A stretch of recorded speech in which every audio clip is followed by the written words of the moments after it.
Ooh, episode 7. And it's also Friday the 13th. Oh my goodness. What do we have in store today? So, we're going to talk about a few different things, show a couple videos, and yeah, it should be a fun little episode. As always, if you're catching us in audio form, I appreciate you. We will be on Pandora, iHeartRadio, everywhere that you can possibly find the podcast episodes aired. You can also find it on Anchor, which is kind of the stepping point for the podcast. You can message the podcast there. You can catch all the past episodes, leave a message, all sorts of stuff. So you can actually leave an audio message.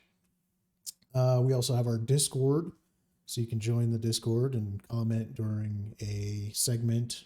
When we have questions from viewers, we'll bring you in and we'll talk to you. So you can join our Discord. You can find the Discord if you're watching this live. It's down below the Twitch channel. If you're watching this video on YouTube after the fact, it's going to be below the channel as well in the description. And if you're listening to the audio, it's also going to be down in the description for the audio. So everywhere you are, the Discord information is there. So we like to have interaction in the podcast. So if you can, hop in there and we'll chat with you. We'll pull you in if you have a question, a comment, or a concern. Otherwise, I'll try and keep up with the Twitch chat, although I can't always pay attention because I've got a schedule when I'm trying to go through it. And there's a certain segment for questions. And if something pops up and the chat goes crazy and I miss it, I'm sorry, I missed it. Eventually, we'll get some moderators in here, and the moderators will be the ones that'll bring up questions and keep tabs on all that stuff. So, last episode 6, we talked about the misconceptions of policing, the different things that citizens see with law enforcement and completely have no understanding of. And I thought they were about the top 5 in my mind, in my opinion. Those were the top 5. So we discussed those. We also discussed the talk, having the talk with your kids and what that talk is and how it should be done. And we tend to make things overly dramatic. We tend to make things personal. So I imagine some parents will go about the approach the wrong way. You're a parent. I'm a parent. You're a parent.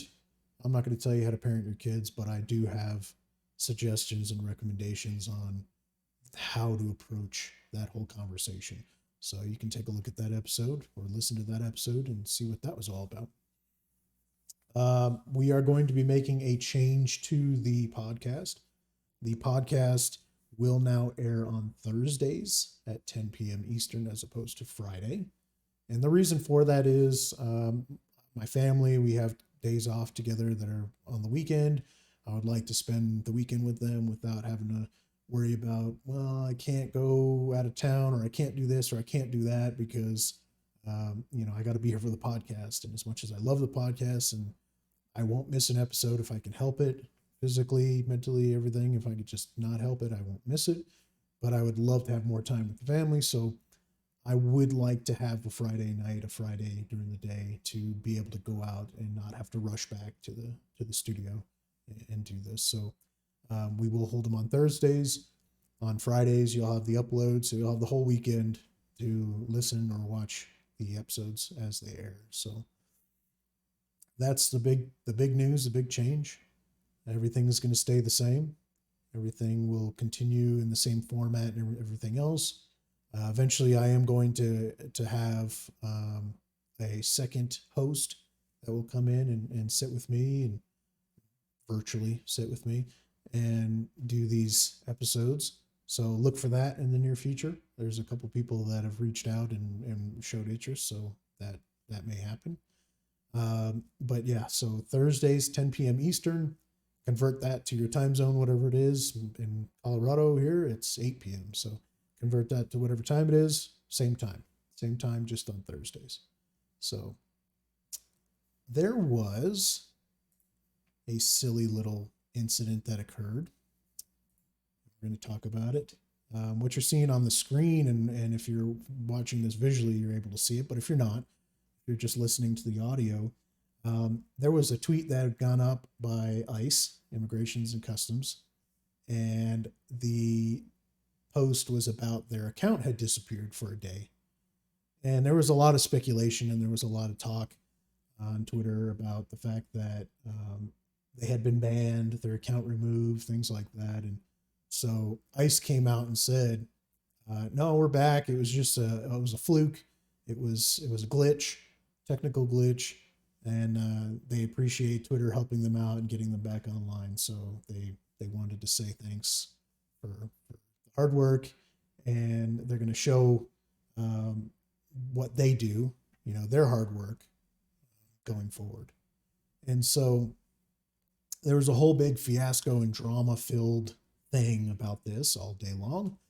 And then the tweet comes out, and it came out in the afternoon, and then more drama ensued after this had come out because now ICE is back and now we need to protest them and be upset with them. And you read some of these comments, and I'm not going to go through all of them, but if you scroll down and you read some of these, you there's some ridiculous comments in there. Just the first one at the very top, just because it's at the very top, it says, "Now that you're back, do you want to tell us about the 600 kids separated from their parents and have they been reunited?" So, Immigration and Customs does a lot of different things. Okay. They don't just sit on the border, they don't just grab people that are sneaking across the border. They do other things as well. Okay. So, when you look at their overall mission, what this is their website here, U.S. Immigration and Customs Enforcement. You can go to the website. There's actually a button that says "What we do," and it talks about immigration enforcement, combating transnational crime, preventing terrorism. They do all this stuff, right? And they don't just do immigration, okay? And here's the thing: we have a very secure country. I would say so. You can still, in the dead of night, slip across the border, probably unseen, get into this country if you really tried hard and you really, really wanted to do it. But when you think about the overall kind of impact that these guys make, look at some of these other countries that have no borders, that are in Europe, surrounded by other European countries, and literally people can cross a mountain, cross a woods, cross a stream, cross whatever, a bridge, and they don't have the customs and enforcement, border patrol like we do. And look what's happening in those countries. You see that there are explosions and terror, Al Qaeda terrorists attacking all these different cities, and whether it be shooting them or stabbing them or blowing up or running people over with vehicles. You see this stuff in the news a lot. It's not every day, obviously, but you look at these other countries, and that's the reason it occurs is there's no border control like we have.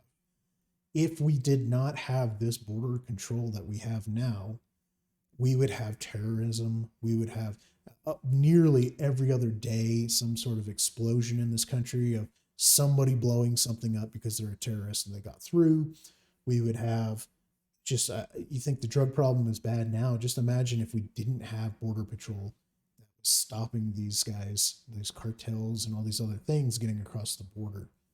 And so to immediately jump on immigration, while yes, it is the first word essentially in the title of who they are, it is not the only focus for this agency.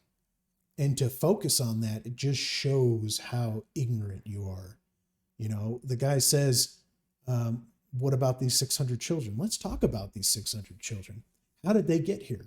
A parent or someone else. And President Trump, at one point in the debate, which was hilarious, by the way, said that coyotes bring them across. And then people are like, oh, animals carrying kids across the borders, because they're dumb. They didn't know what he was talking about.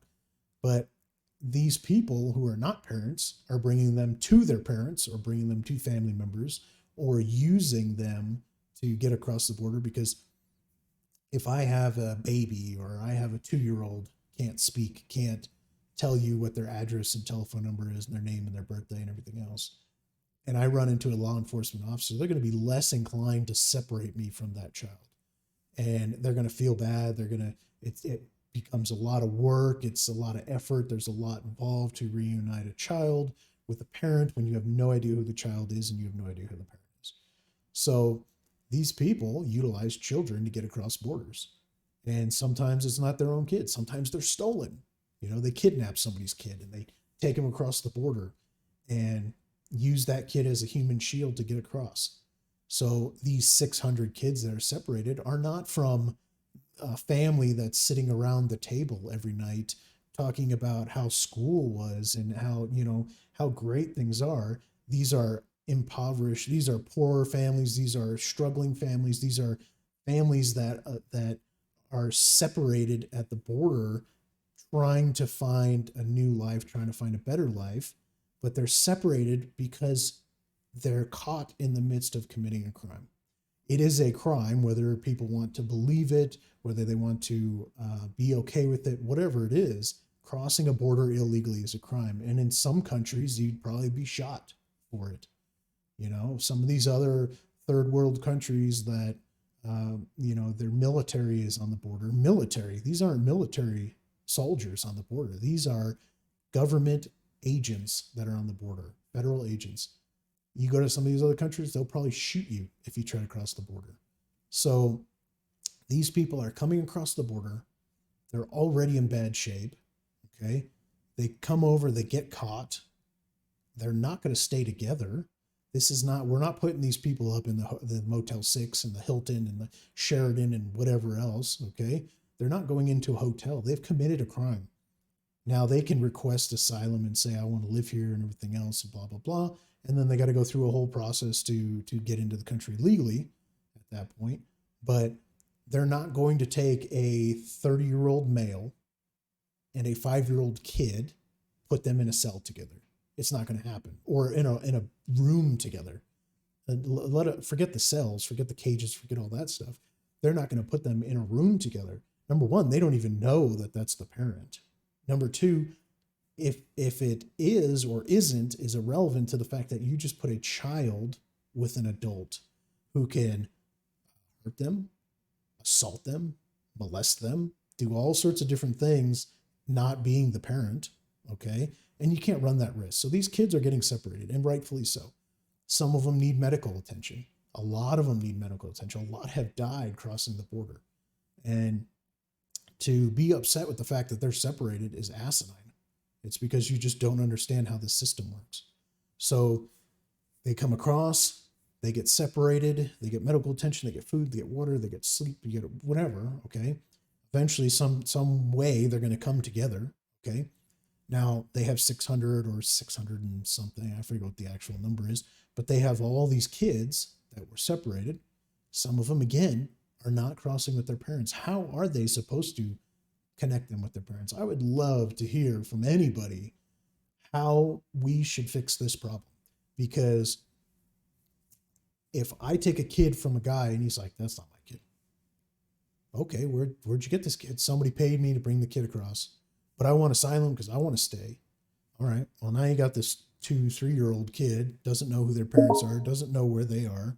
Okay, so they, at that point, are going to be put into the system to try to locate a parent, try to identify a parent. And so understand that this process is not a simple one. It's not easy, especially when you're going from one country to another country. And at that point, we don't even have their database. They don't have our database. We're not able to connect names and birthdays and things like that. So understand that that's a process. Okay. So all these people are very upset by it. Now, they're putting cages. People are upset by the cages. Okay. I get it. It's not accommodations. It's not nice. It's not, it's not a hotel. It's not a 5-star hotel. Okay. But let's face it, this is a crime. Okay. You cannot go to any other country. You cannot go to Poland without a visa. You cannot go to France and say, I just want to live here without going through proper channels to do it. Is the system and proper channels adequate? No, I don't think so. I think it's probably a mess. You hear about all these people that have hours and hours and days and months and, almost years of trying to get into filling out the application, getting into the system, getting into a court case, getting into all these things and trying to be seen for a hearing and things like that. It takes time. It's a cluster. Okay. There was a guy that was on Twitter the other day or a couple weeks ago and was saying that he might get deported because he applied to be a U.S. citizen. He got a temporary, and now they're going to kick him out. Well, in the process of being here, he's done a lot for the country. He's done a lot for his city, his states, his community. He's been doing a lot of service, and this is a guy that should stay there. And those people are in this middle bundle pile cluster F of all these people that are just wanting to come over here to do nothing, and I'm not saying all of them, and I'm not saying any particular race or origin or, ethnic background or whatever. I'm just saying there are people that will come here for the free stuff. You can get fired from a job and you can get unemployment. And so they can get $600 a week essentially on unemployment, come here and get that for absolutely nothing. And so understand that there is a lot to be had in the United States, and we can't just give it to everybody and allow people to come over and just freely walk across the border. This would be chaos. We would have so much terrorism. We would have so much more drugs. You think the drug problem is bad now, and people are like, oh, we should end the war on drugs. That's a big thing I always hear about, end of the war on drugs because it's not working or it's making things worse. You have zero clue, because if it wasn't working, at least as terrible as it is working now, if we had no border and we allowed all these drugs, the drug problem would be enormous and it would be a nightmare. Every other person would be on drugs. Every other person would be, doing all sorts of different things, because with drugs comes crime. You get a lot of thefts, you get a lot of robberies, you get murders, you get all sorts of stuff. And just understand that it would get worse if we allowed that stuff to occur. And so, let me turn this thing off here.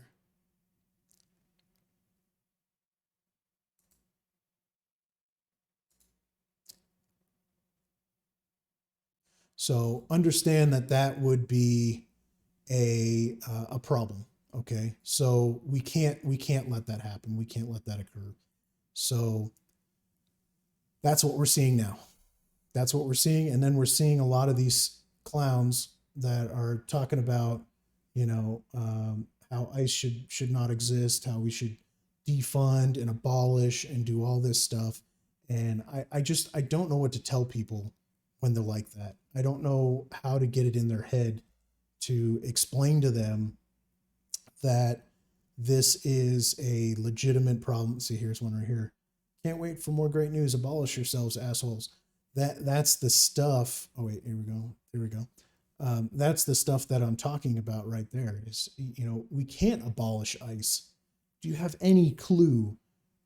Look at some of these third world countries that have terrorism just free floating across the border. Do you have any idea what it would look like if we had no border customs, any of those people? You're out of your freaking minds. And so I'm talking about ICE. This is a first responder podcast, and it caters to fire, EMS, military dispatchers. I mean, all these different first responders. And while ICE isn't necessarily, and Border Patrol isn't necessarily a first responder, they don't respond to radio calls like we do, or law enforcement does, and fire and EMS and all that.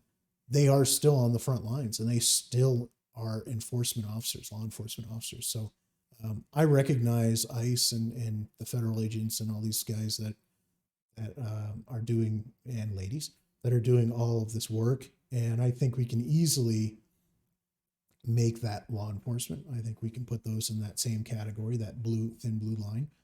And I feel bad for these guys because they're out there trying to make a difference every day and just getting absolutely crapped on by people. And it's unbelievable. It's unbelievable the amount of protesting that I've seen where people are calling for ICE to be abolished. They have no clue. They have absolutely no clue what these guys do. And I encourage people, go to the website, and look at it. What do we do? Read the website. There's a section that says who we are.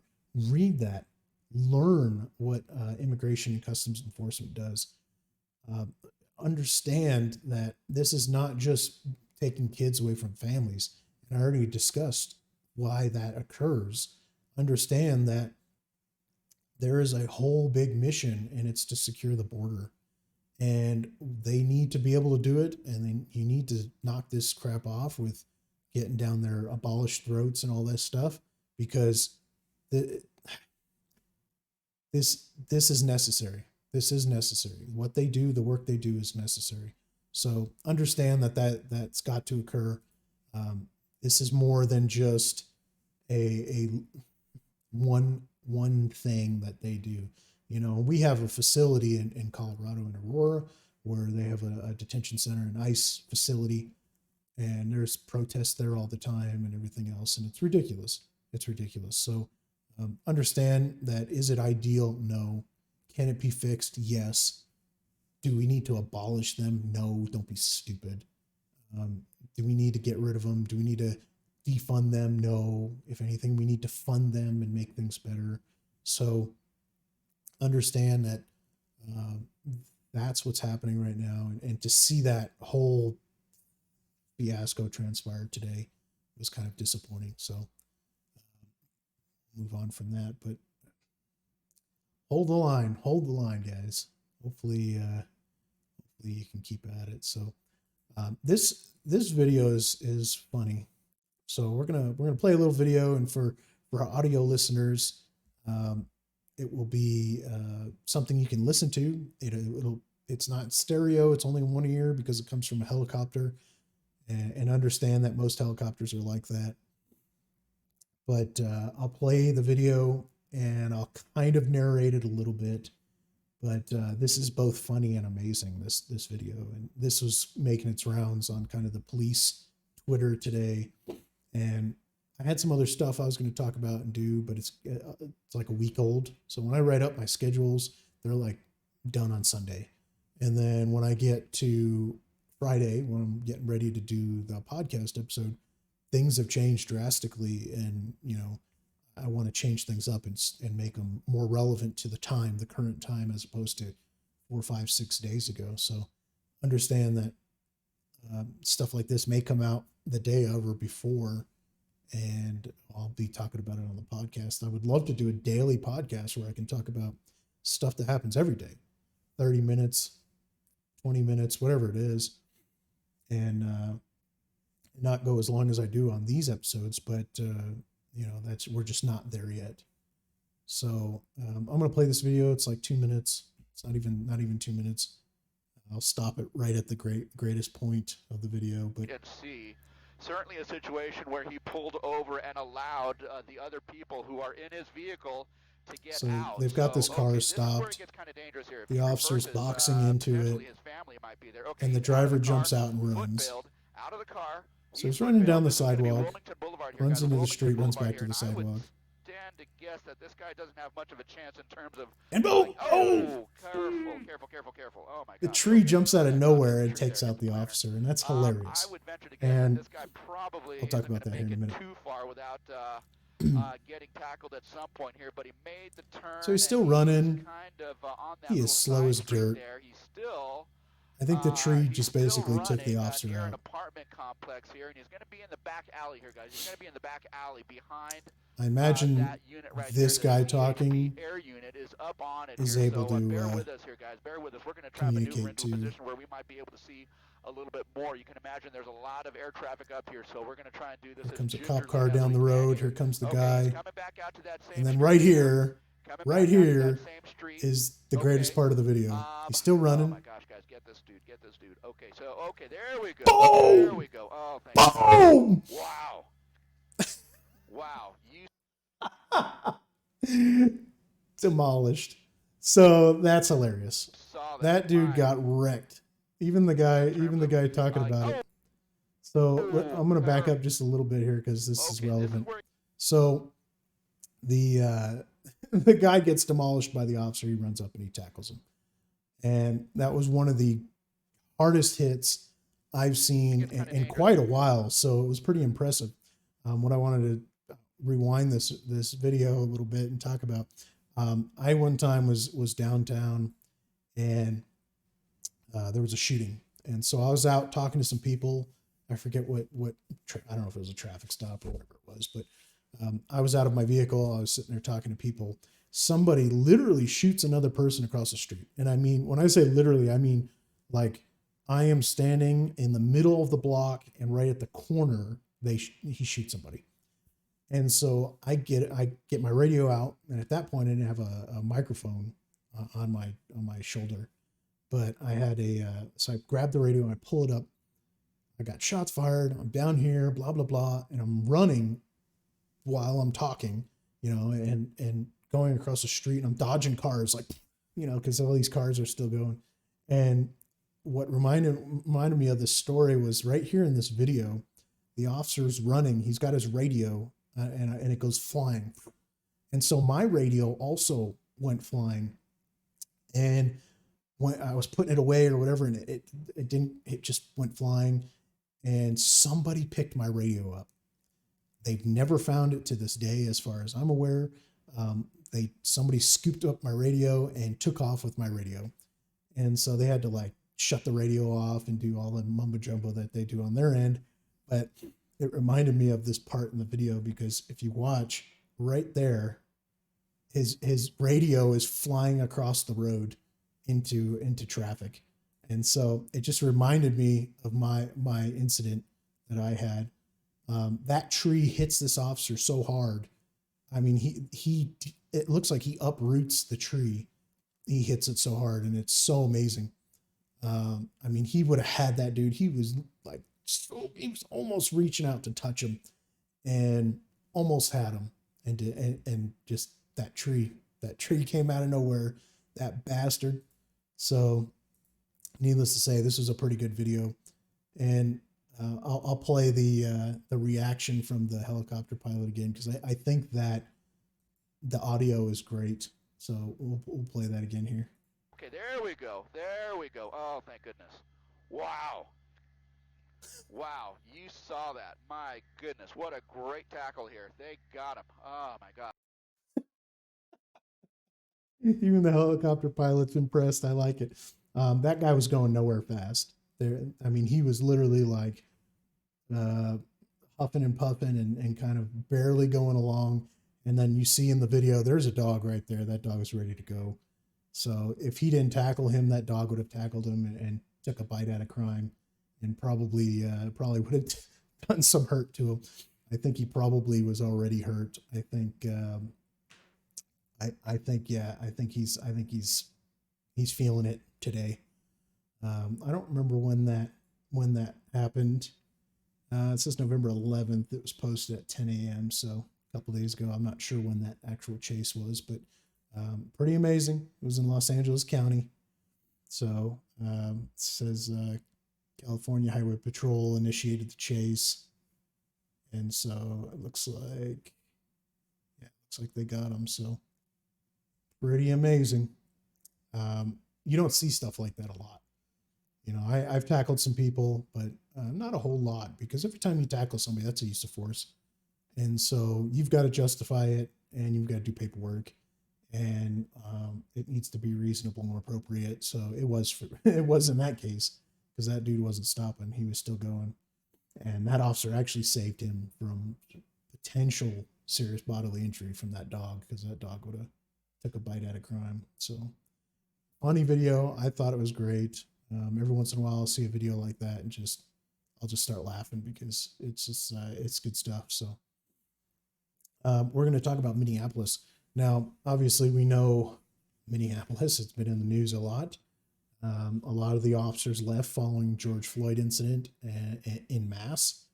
A lot were retired, a lot, got out of that department to go somewhere else and things like that. So not a big surprise when I hear in the news that violent crime has skyrocketed. Things are, they're having issues, and even the city council is upset and wanting to know why things are happening the way they're happening now.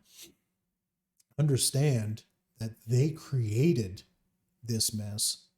They created an environment, a working environment that was frankly hostile. These officers couldn't do their jobs. They're thrown under the bus. They're vilified. They're treated like absolute scum day in and day out by this local government, their city council, the mayor, everybody. Nobody's having their back. And so all this stuff occurred because of one incident. And suddenly, people they're talking about voting to abolish the department, which they did. And the majority said that they wanted to get rid of the department and replace it with something else.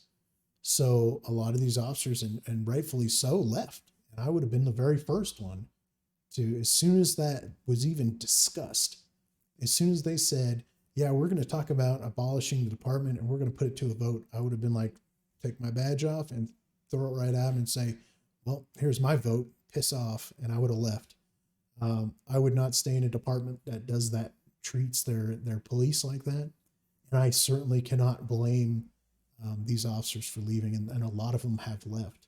So they started leaving, they started retiring, they started doing all this stuff, and then suddenly the city is like, we don't have enough cops and we don't have coverage. And then the citizens were, I think, then filed a lawsuit to say that there's not enough coverage and the city is not doing enough to ensure their safety and things like that, which is cool.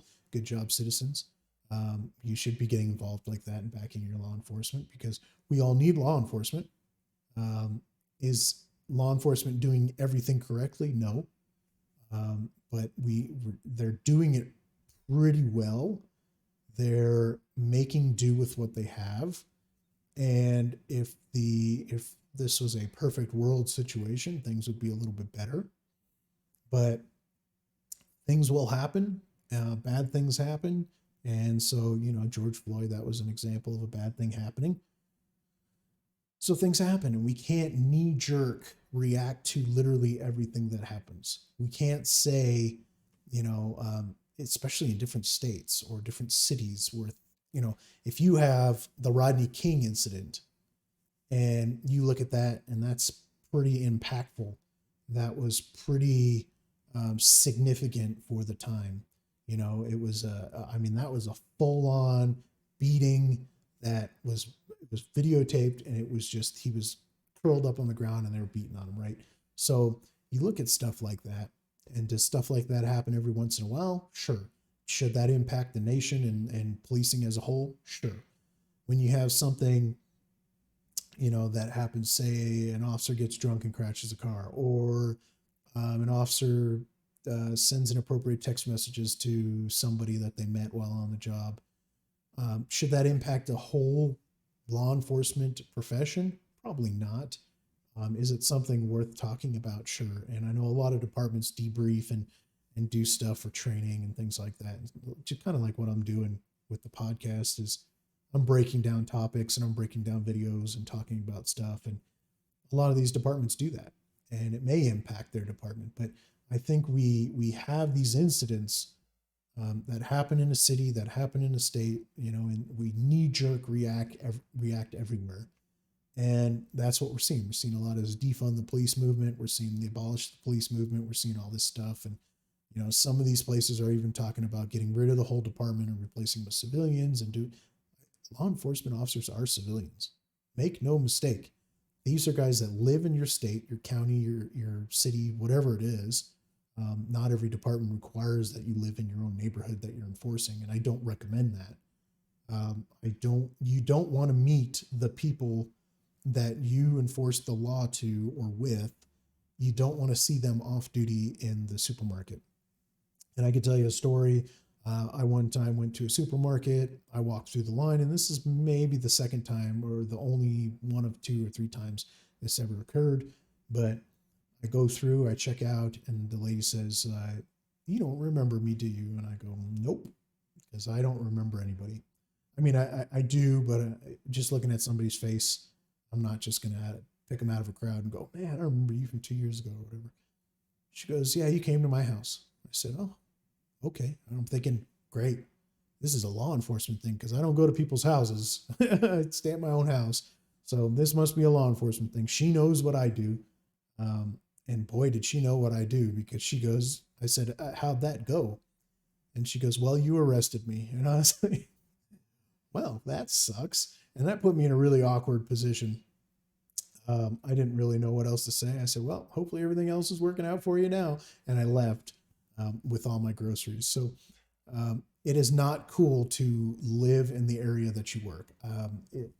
From a community policing standpoint, I guess, to know what's going on in your city and to know the people within your neighborhoods and stuff. Does it make law enforcement a little easier? Does it help police? Sure. But I think there's a lot of other, they know where you live, they know the car you drive, they know what your kids look like. This is not a good situation for law enforcement officers to be in. I wouldn't even recommend living in your own city if you were a fire department or EMS. Especially EMS, you scoop somebody up, you go take them to the hospital or whatever else, and then suddenly they die, and now the family's pissed off at you because you didn't save their family member, and they want to take it out on you, and you do not want to live next to these people or in the same neighborhood. So anyway, I don't recommend that. And so these guys, they got out of there. City council lost their minds. They, started voting to disband. They're doing all these things. The citizens then freak out and say, no, we don't have enough coverage. The city council then freaks out because they see that statistics are on the rise. Violent crime is on the rise. We need police now, they say. And so here we are. Today at 11 o'clock, there was a city council, or at least this is when it's reported, there's a city council vote, 7-6. 7-6, okay? So that's not significant in support of, okay? That is barely in support of. So 7-6 voted that the police chief, the mayor, is allowed to seek outside help to enforce the laws within the cities.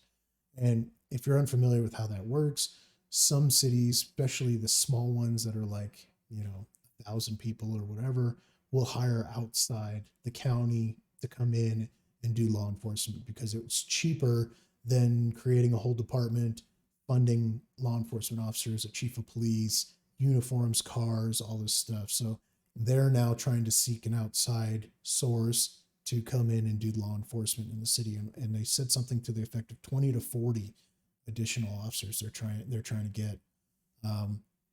So the city council voted in favor 7-6, which is pathetic. That should be way more than 10-3. That should be significantly higher than it is. But they voted in favor, and it's going to go to the mayor. The mayor has already said the mayor supports it. Whether or not that's actually going to get approved or not, we'll see. But that was an interesting move. I think it was a wake-up call for Minneapolis.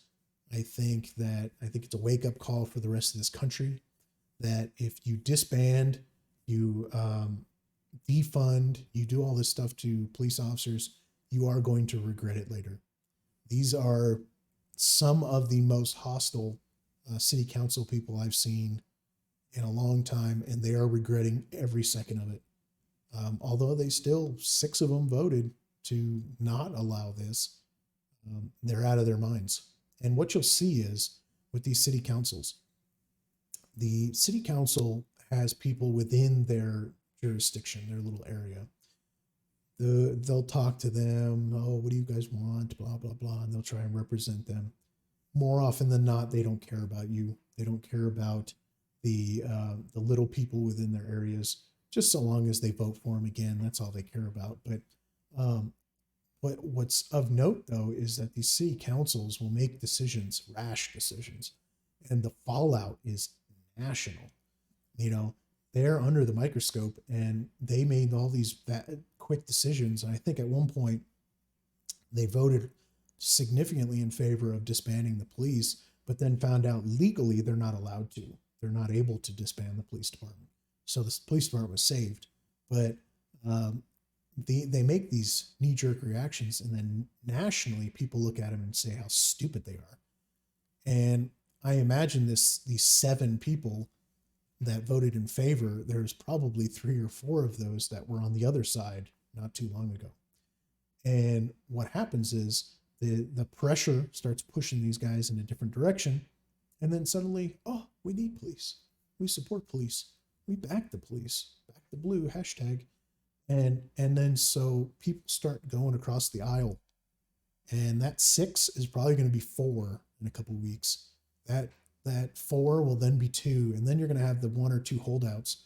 Even the city council, like in Denver, has the same kind of problem. Is they were kind of 50-50, kind of in the middle, and then there was one that was so vocal and such a pain in the ass that everybody else said, we just don't like you more than we don't like the police. So now they're voting in favor of stuff for police and for the city and things like that. So, those 6 people may end up being in favor here shortly. So that was an interesting move. You don't often see that a lot. And it was interesting to see a defund movement city, a defund movement city council do a complete 180. So I think that that chief's going to get what he wants. I think they're going to bring in people. But here's the thing. If I was a law enforcement officer in the county or whatever they seek the agency to come in, I would need to be ordered by my command staff to go there. I would refuse.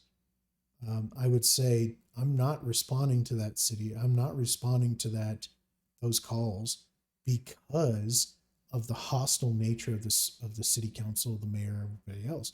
Think about this for a minute. If you are in a different department, you have nothing to do with a department like this, okay? You have nothing to do with it. You're doing your own thing, and they're like, hey, we need you to come in and police. If you come in and you do something wrong, and not even wrong like criminally wrong, negligent, or anything else, you just screwed up, or it was perceived as a screw up. You get into a use of force and you punch a guy while you're trying to, get his hands tucked in his waistband, and you're striking him, and it just looks bad. It just looks bad on video. This city council is going to fry you. This city council, this mayor, these people that are in charge of this city are going to fry you, and they're going to have nothing to do with you. You could not pay me enough money to work in these cities. Chicago, New York, Seattle, Portland. You could not pay me any amount of money to work there. You could say, I will give you $1 million a year, and I would tell you to go F yourself. And the reason is I don't want to lose my life. I don't want to lose my family. I don't want to lose my house, my future career. I don't want to lose my savings account. I don't want to lose my retirement. I don't want to lose all this stuff that I would have if I was in law enforcement. To go to an area that is so hostile against law enforcement that there's no way they're going to have my back if anything happens, if they perceive anything going wrong. And so I feel for these guys. I don't know who they're going to get, but if I was a sheriff, I would say, nope, I'm not working, in your city. I'm not helping you out. There would need to be something from the governor or something to order them. I don't know what that process is, and I don't know to what extent all that stuff is done, but you couldn't pay me enough to do that. Somebody online was saying, like, pay me $200 an hour and I'll go do it. No, I don't think $200 an hour I would even do it. There's no way. So anyway, that was an interesting little move today, considering of everything we know about Minneapolis. And so I'm impressed. This video just came out. I want to say it came out today. I'm going to stop it kind of at a kind of the hard point in the video. This is Riverside County, and they have a shooting. This is La Quinta, California. They have a shooting that occurs, and basically what happens is the guy comes up to the building. He's outside with a rifle. The officers go out to contact him and put him at gunpoint, tell him to drop the rifle, and he points the rifle at the officers and he gets shot. I've said it before, I'll say it again, that the reasonable and appropriateness of use of force in something like this, in a situation where a guy is rushing an officer with a knife, if he's holding a knife to someone's throat, if he's doing, whatever he's doing, if it's reasonable and appropriate, use of force is okay. People say, oh, you can't be judge, jury, and executioner. Well, law enforcement isn't judge, jury, and executioner. They see the crime, they try to stop the crime, and ultimately they're defending themselves or a third party. To use deadly force is to defend yourself or a third person from serious bodily injury or death. And in this case, it's a rifle. And in this case, he points a rifle at an officer. And in this case, he eats bullets because that is an appropriate and reasonable response to the situation. So understand that that there is a reasonable and appropriateness to uses of force. I was actually just talking about this and has nothing to do with the reason this came up in the podcast, but coincidentally enough, I was talking about this on Twitter today, and I think citizens don't understand, or civilians don't understand, that there is a time and place for a use of force, whether it be strikes, chokes, pressure points, whatever it is, leading all the way up to deadly force. There is a time and place for it, and it can be reasonable and appropriate. So people need to understand that. There was a question in chat, real quick before I go forward. So there was a question about Denver City Council having power over the mayor's appointments for police, fire chief, sheriff, the deputy safety. I don't know enough about that, but I will. I'm going to talk about that. I'll talk about that next episode. And we'll make it a broad topic in the sense that it's not just about Denver, but all cities, and to be careful how much power different people have and things like that. So we'll discuss that. I don't know enough about that particular incident, although I've heard that the city council now has significant amount of power, and that is very dangerous. So we will talk about that in the next episode. So I'm going to play this video. Viewer discretion is advised. Get your kids, hide your wife, all that stuff. Okay. Whatever it is, I'll play it. I'll stop it kind of at the shots fired point, and then talk about it. So again, officers are inside a building. They're going to be talking on the radio. You're going to hear that. And then you're going to hear them go outside, make contact, and the shots fired. If you're listening to the audio version of this podcast episode, I will help you out a little bit, kind of talk you through it. If you're viewing this on YouTube or live right now, you're going to get to watch this episode. You're going to get to watch this video. Man. LA-42. So he's looking out the window. So WMA, probably in his 60s or 70s, white shirt, black shorts. He has a rifle with him. WMA, white male. Copy. White male, 60 to 70 years old. Which she just said, so why didn't he say it? Where exactly is he? He's going to be by the parking lot right now next to our units. He seems agitated. He's walking back and forth. Copy. Subject appears agitated, walking back and forth near the unit. 43 copy, right? That's not a portion right now. 43 on Stella Street. So they're 42. Let's check for air and K9. They're at this point trying to get more people to come and help. Any K9 He monitor? asked for the K9. He asked for a helicopter. Yeah. They're trying to get some people in. Now, one guy says that he doesn't have the gun or it's down or whatever. So they're like, all right, let's go talk to him. That's what he's saying right now. Let's go out. Let's get him at gunpoint.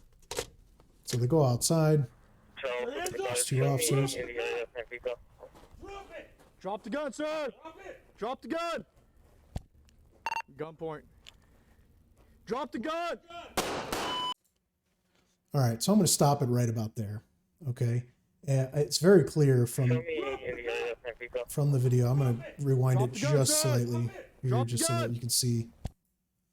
So, if you're watching the video, there is this center square looking thing. It's concrete. There's some green pillars kind of holding up the roof thing, and here's the male, white shirt, dark pants, holding a rifle. The rifle's up, aimed at the other officer who is off camera. You can't really see him. He, I think, is because they show his body camera after this, and he's behind the pillar, and then he goes out around the pillar, kind of pops out, and dude's pointing the gun at him, so he shoots him. Okay, and I'm pretty sure it's that officer that actually fires. Now, this officer's got a great bead shot, a 90-degree angle on him, and so he's able to take a shot too. I would not recommend in any circumstance like this. You have two officers. I would never recommend it. And it looks like this is from September. Is what the video says. So this was just posted today. It was just released today, I think. I would never recommend going to the taser. So the taser is a tool for apprehending someone who's aggressive or physical, but doesn't pose an immediate serious bodily injury or deadly threat. And, you know, you can try to sneak up behind somebody and taser somebody. In this case, if this officer were to go around to the left side, try to taser him from behind, you can't tell in this video, but once it goes forward, and I'm not going to show that part because he's laying on the ground, but once he goes around there, he's pretty close to like a center, fountain or something in the center, and so he might not have even gotten to sneak up behind him to get a taser on him. Plus, if he pulls out a taser and he's approaching him and the guy spins around on him with the rifle, then he's dead, because there's no way he's going to drop and draw at the same time and get a bead on a guy who's already got a rifle on you. So this is a situation where he wanted to die. That's why he came there. When he goes to the ground, the officers get on top of him and start hooking him up. They pull the rifle away from him and they start hooking him up. And the guy says, "Kill me, kill me, kill me." And they're like, "No," because that's not what they want to do. They don't want to kill people. They just want to stop the threat. The threat is right there. It's clearly obvious. If you see this video of this podcast, you're seeing the guy standing there with a rifle. It is very clearly obvious that he is a deadly threat. Now, could that be a BB gun? Could that be a replica that non-firing and doesn't do anything? Sure. But nobody in any right mind can look at that and go, that's a fake gun. That looks real to me. And it turned out to be real. But I'm looking at it in the video, and although the video is small, I look at that and go, that's some sort of subcompact something. And he's pointing it. I don't even know if that's an AR. It might be. It might have a long barrel. I can't really tell in the video. It's kind of hard to tell if the barrel's long. It looks like a short barrel. But he puts him down. And rightfully so. That is reasonable and appropriate. And I'm not sure what the ultimate investigation is. It says in this paragraph that the district attorney's office is still ongoing and heading up the ongoing investigation. So these things take time. That happened in September 24th. Months and months later, these officers probably back on the street by now. They may be on a desk somewhere, but this stuff takes time. It is not an overnight decision. The fact that we saw the George Floyd incident fully resolved in 4 days is wild, is outrageous. I have never in my life seen an incident that in 1 day, the officer was fired. On the 4th day, the officer was arrested. I have never seen that in my life. I think an officer could walk up and assassinate the president of the United States, and it would still take more than 1 day, 4 days to arrest him. I think they'd hook him up and they'd throw him in a cell somewhere. But I think it could be done. The wildest thing possible could be done and it wouldn't happen that fast. That is not what happens. Okay. These investigations take weeks. There's a lot of evidence to go over. There's body camera to go over. There's legal law statutes that they need to interpret and look at. They need to look at case law. They need to look at past incidents that are similar in nature, and they need to go, how are we going to proceed with this? Are we going to go with criminal charges? Are we going to clear them? What are we going to do? And they're going to come up with this whole thing, and they're probably going to talk about it, and it might be an assistant DA. It says the DA's office, so it might be an assistant DA who then needs to present it to the actual DA. And, there's a whole big thing that goes on. And so understand that this stuff isn't done overnight. This guy, he wanted to die. He wanted to go there and get killed. I don't know what his story is. I don't know what he's thinking. I don't know why he's there, but he goes there with that intent, armed. And these officers had to do what they had to do. This guy right here, are we going to see protests and riots and things like that? Probably not, right? But it seems like with every single one of these, that's the ultimate outcome. We see protests, we see riots, we see all this nonsense that occurs. And this is clear. And it's clear in 99.9% of law enforcement shootings. There is a clear threat. There's a clear reason to shoot. The officer shoots, is justified in doing so, and 99.9% of the time is found to be justified in shooting somebody. And I think people need to wake up. That law enforcement is not the problem. This is the problem. This right here is the problem. This is a guy that is suffering from a mental health crisis, and this is not somebody that we're going to be able to call some unarmed civilian for to come in and say, excuse me, sir, can you please not do any of the stuff you're doing? That person will die. That civilian will die. That civilian will get seriously injured. And anything similar to this, person with a knife, whatever it is, okay? If they're standing on the edge of a building or a bridge, sure, send them in. Send them in 10 feet away and let them talk their heart out and try to get this person down. I can tell you law enforcement officers do that every day.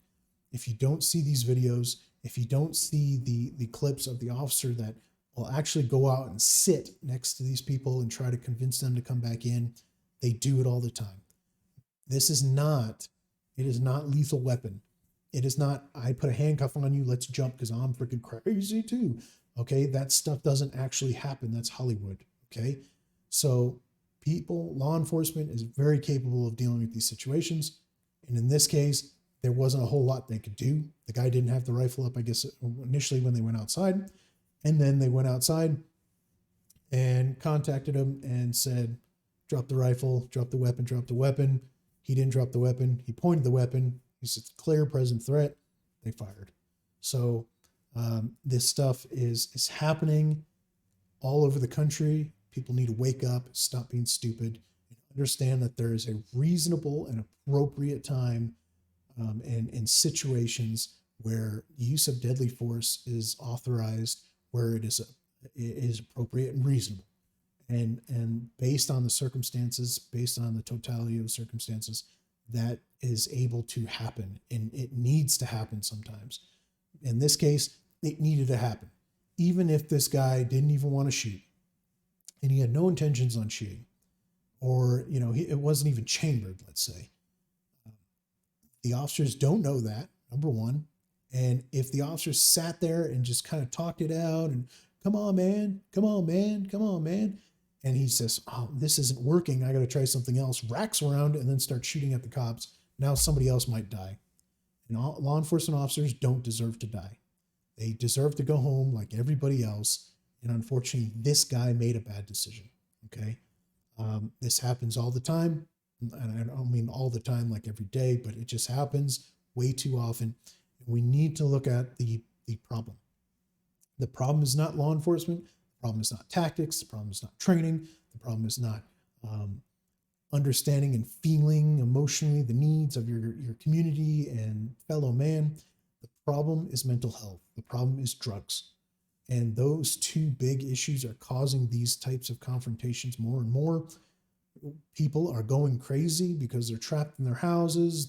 This COVID stuff, their family members are dying. All these things are happening. They're losing their jobs, they're losing their money, and they're losing their minds. And this stuff needs to be addressed. And you don't see politicians, you don't see people in power going out and fixing this. And they need to. They need to wake up. They need to change this stuff. So it's unfortunate this occurred, but this is ultimately the outcome of a lot of these situations where it was their hand. They came out, they forced the officers, they forced them to do, to use deadly force. And ultimately that's what occurred. So, we're about done.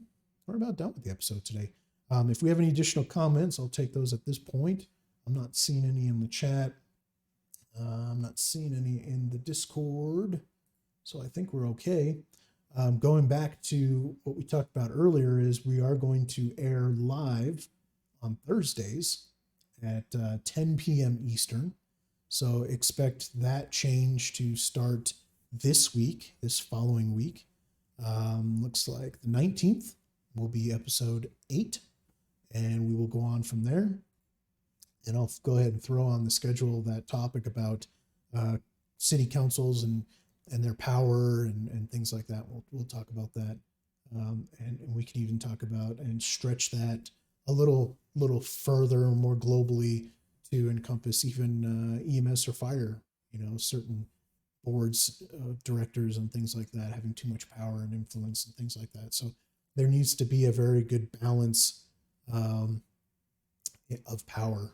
You look at all the branches of government, they need to be balanced in power, whether that's federal, state, local governments, whatever it is.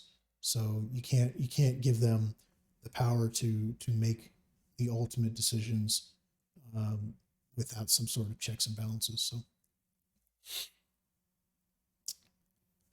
yeah, there was a comment made in the chat channel about officers signed up for what they got. You see it a lot when an officer gets killed or shot, and a lot of the comments from the turd community, that corner, and I'm not going to say politically or whatever, where they come from, but those turds are always saying, well, that's what they signed up for. No, they didn't sign up for that. They signed up to protect and serve. And nowhere in protect and serve does it say get hurt and die. So the side of the car, go look at a police car as it drives by and show me one police car that says hurt and die, because none of them say that.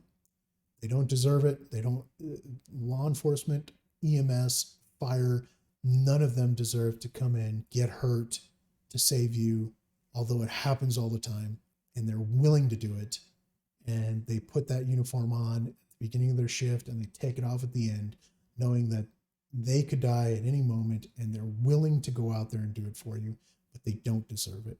And it shouldn't happen. It shouldn't happen, period. And I know that we've just lost a number of officers in the last few days, and it's pathetic. So thank you, everybody, for being here. Thank you for watching and listening. Thanks for everybody who's in the live chat, hanging out with me. Thank you to everybody that watches this on YouTube after the fact when it's uploaded, and everybody that listening on Pandora, iHeartRadio, Anchor, wherever you're finding us. Thank you very much for listening.